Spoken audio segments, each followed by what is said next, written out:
क्योंकि हमारा कोई भी दल इस देश की राष्ट्रीय राजनीति में मुख्य भूमिका में उस तरह नहीं आ पाया कि वो सत्ता में उस तरह स्थापित हुआ हो कि केंद्र की सत्ता उन्होंने चलाई हो। इस कारण जो है, जो होना चाहिए था देश में, वो लागू नहीं हुआ। साथ साथ अन्य पिछड़ा वर्ग ओबीसी की जातीय जनगणना कर उनकी जनसंख्या अनुसार आरक्षण, तो मैं इसको इस तरह कहूंगा कि ओबीसी नहीं, सभी जातियों की जातिगत जनगणना होनी चाहिए, यानी कि जातीय गणना होनी चाहिए। किसकी कितनी संख्या है इस बात का पता लगना चाहिए और किसको इस देश में क्या मिल रहा है। मैं आपको जानकारी के तौर पे कहूंगा, इस बार बजट में 13,000 करोड़ रुपए शेड्यूल कास्ट के लोगों को और 13,000 करोड़ रुपए शेड्यूल ट्राइब के लोगों को मिला, 26,000 करोड़। और देश का मुख्य बजट क्या था? 48 लाख करोड़, 48 लाख करोड़ के लगभग जो बजट था। अगर हम इस पैसे को डिवाइड करके देखें तो 0.54 लगभग 0.5054%, यानी कि लगभग 1 रुपए का भी आधा हिस्सा, पॉइंट में 1 रुपया भी, यानी कि 1% पैसा भी सरकार ने हमें नहीं दिया। और ये सरकार सबके साथ सबके विकास की बात करती है, ये किसी के विकास की बात नहीं करती। ये चंद पूंजीपतियों की सरकार है और पूंजीपति किस तरह ताकतवर हो और गरीब और कमजोर हो जाए, रोटी रोटी के लिए मोहताज हो, इसके लिए सरकार प्रयास कर रही है। तो आपकी मांग है, मैं इस मांग का समर्थन करते हुए कहता हूं कि जातीय जनगणना होनी चाहिए। जब जातीय गणना होगी तभी पता लगेगा किसने किसका हिस्सा खाया है। अभी तो सुप्रीम कोर्ट का एक ऑर्डर आ गया, हम भाइयों भाइयों में झगड़ा कराने का प्रयास हो गया है। हमारे लोग तो समझते नहीं है। जिस दिन हमारे लोग उस ऑर्डर को पढ़ेंगे और समझेंगे, और मैंने कहा कि अगर इतनी योग्यता, इतनी क्रिमिलेयर पैदा हो गई है तो भाई फिर एनएफएस क्यों हो रहा है? फिर हमारी सीटों को सामान्य लोगों से क्यों भरा जा रहा है?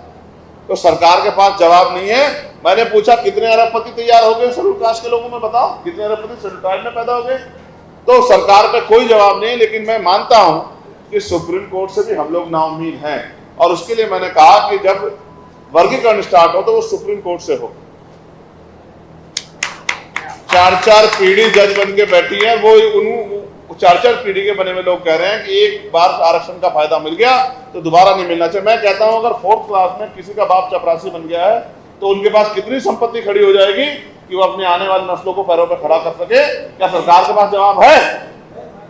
और अगर चेक करना हो तो सबने निचले पायदान पे देखो, जो सफाई कर्मचारी का काम है वो भी नौकरी सरकार पक्की नहीं दे रही। उस नौकरी में भी ठेकेदारी, सुविधा और तमाम तरह से आउटसोर्सिंग है, वहां भी पक्की नौकरी नहीं मिल रही। ये सरकार का चरित्र है।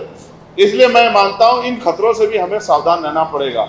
और मैं यहाँ ये भी कहूंगा, अभी हमारे लोगों ने एक भारत बंद की घोषणा भी कर दी है अभी तक, क्योंकि हम लोग उसमें रिसर्च कर रहे हैं, क्योंकि पिछले भारत बंद के खामियाजे हमने देखे हैं। कितने लोगों पे मुकदमा, कितने लोग जेल गए। हमारे 14 नौजवान जो हैं जिनको जीवन जी के भारत देश की सेवा करनी थी, समाज की सेवा करनी थी, वो बलिदान हो गए। हमें बहुत कुछ सोचना, हमारे कंधों पर जिम्मेदारी, एक एक विषय इंपॉर्टेंट है। तो अभी उस पर बहुत चर्चा होने की जरूरत है। अभी मैं मीडिया के साथियों को भी कहूंगा, ये रंगमंच नहीं है, ये आने वाले भविष्य का फैसला ये हवा में नहीं हो सकता। ये फैसले के लिए बहुत समझदारी से आंदोलन चलाने पड़ेंगे। हवा में कोई भी आंदोलन का समर्थन कर दिया और कोई आंदोलन चला दिया और उसका खामियाजा अगर समाज को भुगतना पड़ा तो कल सवाल मेरे साथ साथ आप सबसे पूछा जाएगा। मुझसे ज्यादा पूछे जाएंगे कि आपसे कम पूछे जाएंगे, लेकिन सवाल सबसे पूछा जाएगा। तो हमारी जिम्मेदारी है कि इन चीजों को पहले नोटिस करें, फिर उसकी संवेदना को समझे, उसकी स्थिति को समझे और फिर फैसले लें। अभी इस पे हम लोग 3-4 दिन में, मैंने जितने भी मेंबर ऑफ पार्लियामेंट जिस भी पार्टी के भी हैं जो इस बात से सहमत है, मैंने उनकी एक मीटिंग बुलाई और हम लोग जल्द इस पर एक बड़ा निर्णय लेंगे। हम किसी भी कीमत में अपने अधिकारों को सरकार के द्वारा लूटने नहीं देंगे। इस बात का भी मैं इस मंच के माध्यम से आपको पूर्ण विश्वास दिलाने का काम करता हूँ। साथ साथ एक मांग आपकी ये पृथक विदर्भ सहित अन्य छोटे राज्यों का गठन, तो मैंने कल ही पार्लियामेंट में बात उठाई थी कि छोटे राज्यों का निर्माण होना चाहिए, क्योंकि बाबा साहब अम्बेडकर ने अपनी किताब में लिखा, राज्य पृथक निर्वाचन में उन्होंने लिखा है कि भाई जितना छोटा राज्य होगा उतना ही सरकार की पहुंच जो है अंतिम व्यक्ति तक होगी और उतना ही क्षेत्र विकास होगा। जिस प्रदेश में हम लोग रहते हैं, आप अन्य प्रदेशों से आए, उसकी आबादी 25 करोड़ से ज्यादा है,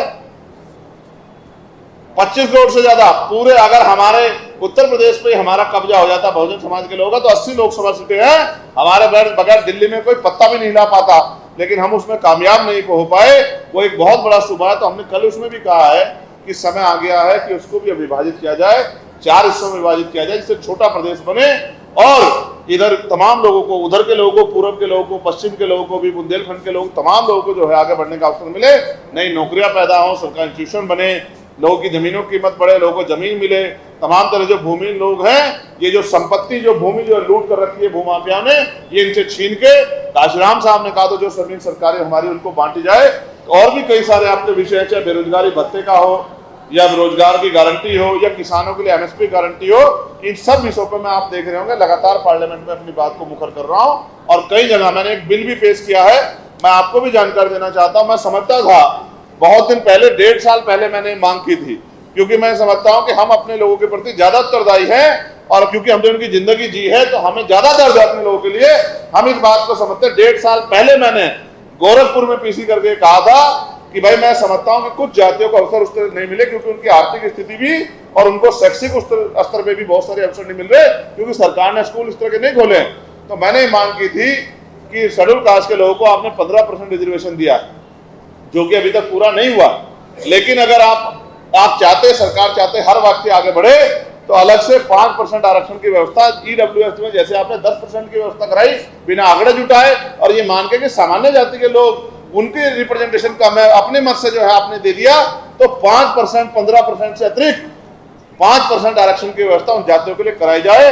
लेकिन हमारी मांग को नहीं सुना गया। इसका मतलब सरकार सुनना ही नहीं चाहती और करना तो बहुत दूर की बात है। ऐसे ही मैंने मोस्ट बैकवर्ड की जातियों के लिए भी मांग की थी कि 27% मिल रहा है, 15% उन जातियों को तो जिनको अवसर नहीं मिला, जिनका एक भी IAS IPS वकील जज नहीं बना है, उनको भी मौका मिलना चाहिए।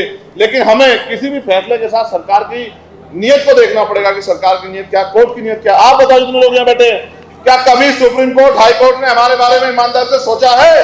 अगर सोचा होता तो इस देश में इतना बैकलॉग कैसे होता? सोचा होता इस देश में कास्ट एक्टिविटी कैसे होती?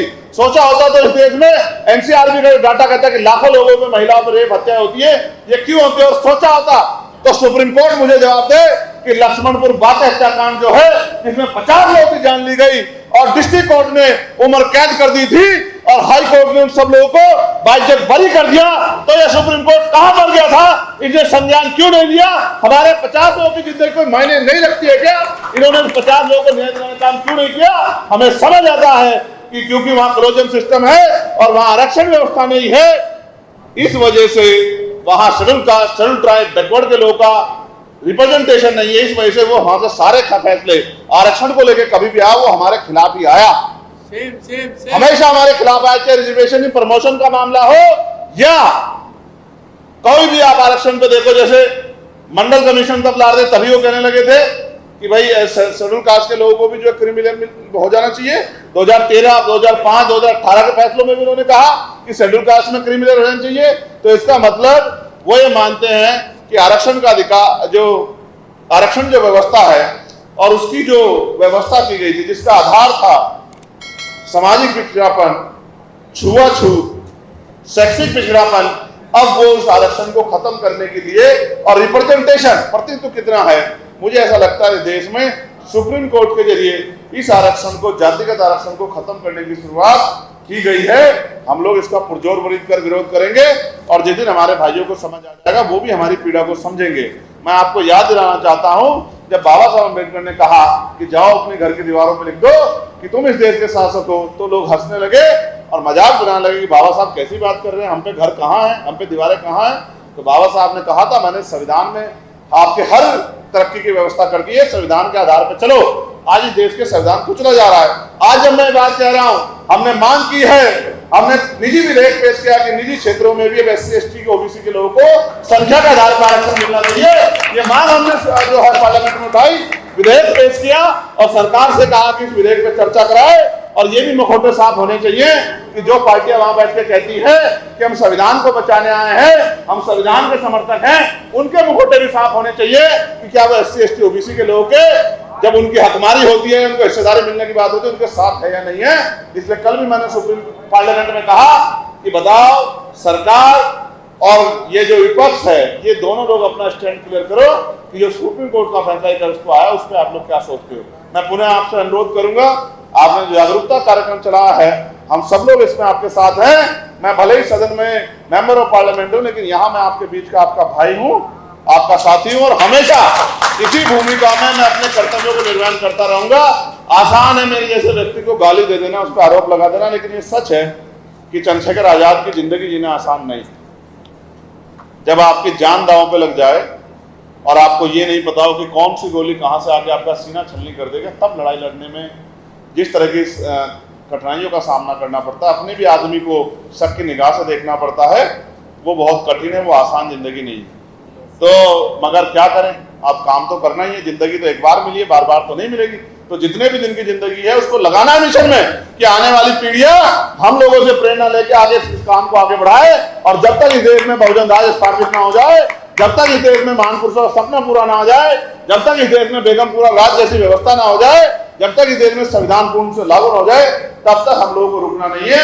आने वाली पीढ़ियां जितना सवाल मुझसे पूछेंगे इतना पूछेंगे, मेरी बात को आप याद रखें।